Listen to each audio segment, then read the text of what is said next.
சமூக ஆர்வலரான அன்னை டி சரவணன் அவர்கள் கடந்த 4 ஆண்டுகளுக்கும் மேலாக திருவைகுண்ட தொகுதி அதன் சுற்று வட்டார பகுதிகளில் உள்ள ஆதரவற்ற ஏழை எளியவர்களுக்கு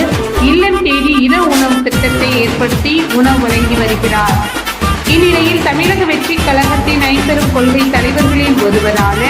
சமூக ஆர்வலர் அஞ்சனை அம்மாளை கொள்கை தலைவராக அறிவித்ததன் ஏற்பால் தமிழக வெற்றி கழகத்துடன் இணைந்து தமிழக வெற்றி கழக தலைவர் தளபதி திரு விஜய் அவர்களின் ஆசையுடன் கழக பொதுச் செயலாளர் அண்ணன் புபிஎன் ஆனந்த் அவர்களின் வழிகாட்டுதலின்படியும் மதிய உணவு மற்றும் இரவு உணவு திட்டத்தை ஏற்படுத்தி உணவு வழங்கி வருகிறார். 27/7/2025 அன்று திருவைகுண்டம், கோட்டைக்காடு, உண்டியலூர், ஏரல், கீழமங்கலக்குறிச்சி ஆகிய பகுதிகளில் உள்ள ஆதரவற்ற ஏழை எளியவர்களுக்கு மதிய உணவும், அண்ணா நகர், கொட்டாரக்குறிச்சி, ஆறுமுகமங்கலம், அரசங்குளம், மாரமங்கலம், இடையற்காடு, தளவாய்புரம், சம்படி காலனி, வேலச்சம்படி மற்றும் அதன் சுற்று வட்டார பகுதிகளில் உள்ள ஏழை எளியவர்களுக்கு இரவு உணவும்